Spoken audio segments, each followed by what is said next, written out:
For what seems like the entire last year straight, it feels like Mötley Crüe has been in the news nonstop, with the stadium tour finally happening after being postponed for 2 years because of the pandemic.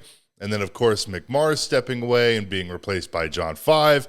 And now the lawsuit between Mick and the band, which has already been a crazy whirlwind of a story to follow, that has somehow now turned into, as Mötley's manager Alan Kovac put it, Mick being a victim of elder abuse. The other thing I've been hearing so much about lately is this new AI program called ChatGPT. It's supposedly so intelligent it can solve math problems, write essays, write YouTube intros. Not this one, though. It can have a conversation with you. It's basically one step away from being a human being, although it probably is smarter than a majority of human beings, myself included. And ever since my dad took me to the movies when I was a kid to see that Will Smith movie, I, Robot, I've always found AI to be incredibly fascinating. Anyways, I thought it'd be interesting to find out just how intelligent ChatGPT is by asking it to tell me the history of a topic I personally know quite a lot about, Mötley Crüe. Because nothing shows how intelligent you are by your knowledge of Mötley Crüe. So we're going to take a look at Mötley's history as according to ChatGPT, and perhaps dive into some less broad topics, such as the most recent lawsuit with Mick, maybe Nicki's supposed doppelganger, Matthew Tripp, during the 80s, and perhaps some other things as well, and fact check to see how accurate ChatGPT really is. Let's do it.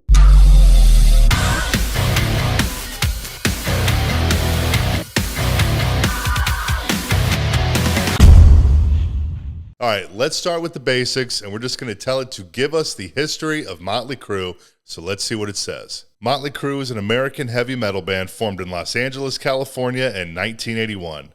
The original lineup consisted of vocalist Vince Neil, bassist Nikki Sixx, guitarist Mick Mars, and drummer Tommy Lee. The band's first album, Too Fast for Love, was independently released in 1981, and gained the attention of major record labels. The band signed with Elektra Records and released their second album, Shout at the Devil, in 1983.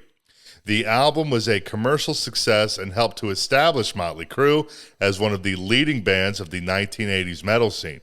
Mötley Crüe's third album, Theater of Pain, was released in 1985 and featured the hit single Home Sweet Home. Surprised it doesn't mention smoking in the boys' room, but anyways. The band's next album, Girls, Girls, Girls, was released in 1987 and produced several hit singles, including the title track and Wild Side. In 1989, Mötley Crüe released their most successful album, Dr. Feelgood, which featured the hit singles Kickstart My Heart and Without You. The album topped the charts and was certified 6 times platinum in the United States. I'm sort of surprised that it mentions Without You instead of the title track, Don't Go Away Mad, Just Go Away, Same Old Situation. I guess I just don't really consider Without You. For one, I don't really like that song, and for two, I don't think it's as big as some of the other songs on that record. Anyways, despite their success, the band faced numerous personal and legal problems throughout the 1990s, including drug addiction and arrests. The band's lineup also underwent several changes, with Vince Neil leaving the band in 1992 and being replaced by John Corabi for one album before Neil returned in 1997. I guess all of that is true, but to say the personal problems like drug addiction in the 90s, I would mention Nicki's overdose in the 80s, but whatever. Mötley Crüe continued to release albums and tour throughout the 2000s and 2010s, but announced in 2015 that they would embark on a final tour before retiring. The tour, titled The Final Tour, ended in 2016 with a concert in Los Angeles. I guess technically it did, but that show was New Year's Eve 2015, but I guess I'm just being nitpicky now. In 2019, Mötley Crüe announced that they were reuniting for a tour with fellow metal bands Def Leppard, Poison, and Joan Jett and the Blackhearts. The tour, which was originally scheduled for 2020 but was postponed due to the COVID-19 pandemic, is set to begin in 2022. Obviously, that is outdated as the tour has already happened. I gotta say, although this is incredibly broad and does not cover any notable moments, such as Nicki's overdose, Vince's car crash that killed Razzle from Hanoi Rocks, or his daughter's death in the 90s, Tommy leaving the band and going to prison. Off the top of my head, this feels pretty damn accurate, and I suppose it serves its purpose if you're just looking for a quick band bio. Now, let's see what happens if we ask it the same exact thing. I've done this before, and it does sometimes give an alternate answer. Sometimes it's more descriptive, sometimes less, but let's see what it does here. So far, it's looking the exact same. I don't think it's changing from the original at all. Wow, the exact same thing. Honestly, I think this is the first time I've seen it do that. I tried a third time and worded it a different way, but I still got the exact same response. Now, let's try something a little bit more specific. Let's start with Nicki's heroin overdose. Okay, so we'll type in Nicki Sixx overdose. Nicki Sixx, the bassist and co-founder of Mötley Crüe, has spoken openly about his struggles with drug addiction. In 1987, Sixx suffered a heroin overdose and was pronounced dead for 2 minutes before being revived by paramedics who administered adrenaline shots. Sixx has described the experience as a turning point in his life and has since become an advocate for addiction recovery and mental health awareness. He has been open about his own journey to sobriety and has written extensively about it in his memoir, The Heroin Diaries, A Year in the Life of a Shattered Rock Star. It's not really a bio, that's just a supposed collection of journal entries, but I suppose that's accurate enough. In addition to his work with Mötley Crüe, Sixx has also been involved in several other musical projects, including the bands Brides of Destruction and 6am. He has also worked as a radio host and has been involved in various philanthropic efforts, including the creation of the Nicki Sixx Scholarship Fund for Music Cares, a charity that provides assistance to musicians in need. Right again. Of course, it's a pretty widely known story, but it's still pretty cool. The last paragraph is obviously unrelated, as it's a brief synopsis of everything Nicki has done outside of Mötley Crüe, but there are some interesting tidbits. For one, the first Brides of Destruction album, Here Come the Brides, which also features Tracy Guns from LA Guns. It's a fantastic record and very, very underrated in my opinion. Solid fucking rock album. I have heard of Nicki's Running Wild in the Night charity, which I don't even know if that's a thing anymore, but that was for kids that had run away and were living on the streets. But I've never heard of the Nicki Sixx Scholarship Fund, so let's take a look into that. Nothing I can find at a real quick look, but there is some stuff about Nicki raising funds for the opioid epidemic as well as natural disasters, but nothing about a scholarship fund.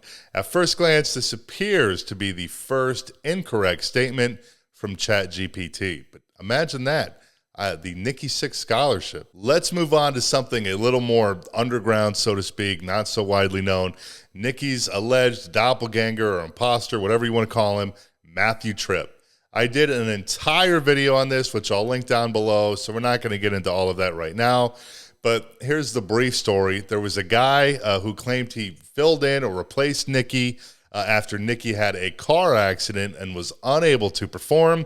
And there are a number of claims that provide a little bit of credibility to Tripp's claims, but there's also a ton of people out there who claim that he was fucked in the head. So who knows? It's probably all bullshit, but hey, this is Mötley Crüe. They will go to great lengths to cover up anything, I'm sure. Anyways, let's type in Nicki Sixx doppelganger and see what comes back. I'm not aware of any particular individual who is widely known as a Nicki Sixx doppelganger. However, as a public figure, it's not uncommon for celebrities to have lookalikes or impersonators who resemble them. It's also possible that fans of Nicki Sixx might try to emulate his style or appearance. Nonetheless, it's important to recognize that each person is unique and should be celebrated for their individuality rather than their resemblance to someone else. All right, nothing at all, but what it did come back with is certainly true. When I was in high school, I dressed like Nicki, and I got up at 5 a.m. every single day and did my hair like his. What a fucking douchebag loser I was. Wow. I also convinced my high school history teacher we had to do a project where we had to dress up as a historical figure. And I conned my teacher into letting me dress up as Nicki Sixx, who is You know, he's such a great historical figure with the heroin overdoses and supposedly the scholarship. So, hey, that's got to be worth something. All right, let's see what happens if we just try Matthew Tripp. All right, now here we go. Now we got something. Matthew Tripp was a musician who gained notoriety in the 1990s for claiming to have replaced Nikki Sixx as the bassist for Mötley Crüe in 1983. According to Tripp, he met Sixx in 1983 and became his friend and drug supplier. He claimed that after Sixx overdosed and was briefly declared dead, he agreed to take over his identity and become the new bassist for Mötley Crüe. Now, there are already some false points here. Again, we've already discussed this at length in another video, so we're not going to get too deep here. But according to Tripp himself, it was Mick Mars that he met in '83, and Mick who approached him, I guess due to his resemblance to Nikki, about replacing Nikki, who at that time had had a bad accident that had rendered him unable to play for the foreseeable future, and the band was in danger of getting dropped by their label at that time, Elektra. So I don't believe Tripp and Sixx were friends. I don't even know if they ever met, let alone business associates, as we'll call it. All right, though, let's get back into this. While Tripp's claims gained some attention in the media, they were ultimately dismissed as false by the band and many others in the music industry. Tripp had a history of making false claims and was known to have a troubled past, including drug addiction and criminal charges. Tripp died in 2014 at the age of 45, reportedly due to a drug overdose. Despite his brief moment in the spotlight, he is not considered to have had a significant impact on the music industry, whatever that means, or on the legacy of Mötley Crüe. While Tripp did in fact die towards the end of 2014, I believe it was due to his longtime alcoholism, which he'd been struggling with for fucking decades, but I do believe he had drug issues as well overall, so that's fairly inaccurate, I'd say, but we'll give it that one. I do also want to mention that there's a Mötley song called Say Yeah, which is featured on the Supersonic and Demonic Relics collection. That's supposedly, at least in part, about Tripp. So that's definitely worth checking out if you're unfamiliar with it, and I'm sure most people are. It's a deep cut for sure. And I would also suggest watching the video on this channel where we discuss this whole thing in depth. It really is a very, very fascinating story. All right, we could do this fucking all day long, hours and hours, but let's just try one more thing. Let's see what ChatGPT can tell us about Mick Mars and the Mötley Crüe lawsuit. Let's see what it says. Mick Mars, the guitarist for Mötley Crüe, has been involved in several lawsuits throughout his career, both as a plaintiff and a defendant. One notable lawsuit that Mars was involved in occurred in 2016 when he was sued by former Mötley Crüe manager Carl Stubner. Stubner, who had managed the band from 2006 to 2014, claimed that Mars had breached their management agreement by not paying him the commission he was owed on Mars's earnings. Stubner alleged that Mars had earned millions of dollars from his solo work and appearances with Mötley Crüe, but had failed to pay him the 15% commission he was owed. Mars denied the allegations and countersued Stubner for breach of contract, claiming that Stubner had failed to perform his duties as manager and had withheld information from Mars about his earnings. The case was ultimately settled out of court, with the terms of the settlement remaining undisclosed. Mars has also been involved in other legal disputes, including a lawsuit in 2005 in which he sued his former management company for breach of contract and fraud. He alleged that the company had mishandled his finances and failed to pay him the money he was owed. That case was also settled out of court. Wow, certainly not at all what I was looking for.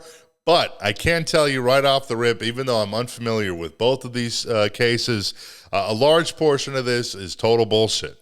Carl Stubner was never Mötley Crüe's manager. They've been managed by Alan Kovacs since 1994. Carl was Tommy Lee's personal manager, but never of the band. According to Blabbermouth, the lawsuit was basically the other three members of the band, excluding Tommy, suing Carl for having Tommy do all of these reality shows, like that stupid-ass Tommy Lee Goes to College, and his involvement in Rockstar Supernova, which, according to the band, diminished the public's interest and perception of Tommy's abilities. Not to mention Mick's solo work. I wish that were true. We've all been waiting for Mick's solo record for many, many years. And now with this lawsuit, that fucker's probably delayed again. I did find a TMZ article, though, claiming that Carl was requesting free tickets. This is back in the mid-2000s. And then he would sell them at scalper prices and then, of course, pocket all of the profit.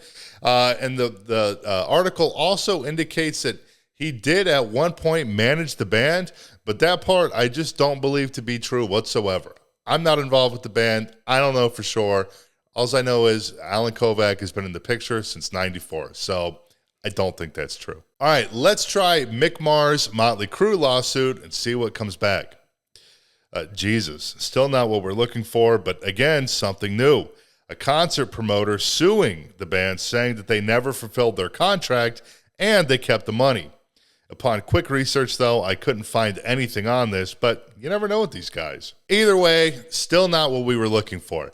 I did try this before I started writing this, and it gave me a response that it doesn't know anything beyond 2021, but it did note that Mick is the former guitar player of Mötley Crüe, so clearly it does have some knowledge of somewhat recent events. Well, I got to say, though, this was a pretty cool experiment. Definitely some inaccuracies, especially the more specific and less known topic that you go.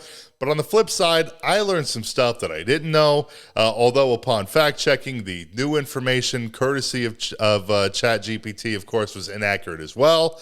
But it was pretty cool to see the rabbit holes that it could lead you down. Should you rely on ChatGPT for information? Absolutely not. Just like with Wikipedia or stupid-ass YouTubers who spend their time talking about 80s bands that they weren't even alive for. But hey, it's definitely a pretty interesting tool for basic general knowledge. And if nothing else, as we saw, ChatGPT can also lead you to learning new things through the power of inaccurate statements that require fact-checking to uncover the real truth. Normally here I say some 12-year-old elementary school innuendo about my fiance to wrap up these videos, but in keeping with the theme of this video, I decided to have ChatGPT write the outro for me based on me telling it that the topic of the video was itself ChatGPT giving me the history of Mötley Crüe and giving them just a little bit of how I normally do the outros. So let's see what it came back with. Here we go. Well, that's it for our rundown of Mötley Crüe's wild ride through the decades. From their early days of hair metal to their infamous exploits, it's been a roller coaster of a journey. And let's be honest, it's hard not to admire the sheer audacity of these guys. I mean, they lived life on their own terms and didn't give a damn about anyone else's opinion. That's the kind of attitude that makes legends. But hey, speaking of legends, I gotta run. My fiance is waiting for me to rock her world like Tommy Lee on his drum kit. Thanks for tuning in, and don't forget to like and subscribe for more wild stories from the, is that annals or annals of rock history? Until next time, keep on rocking in the free world.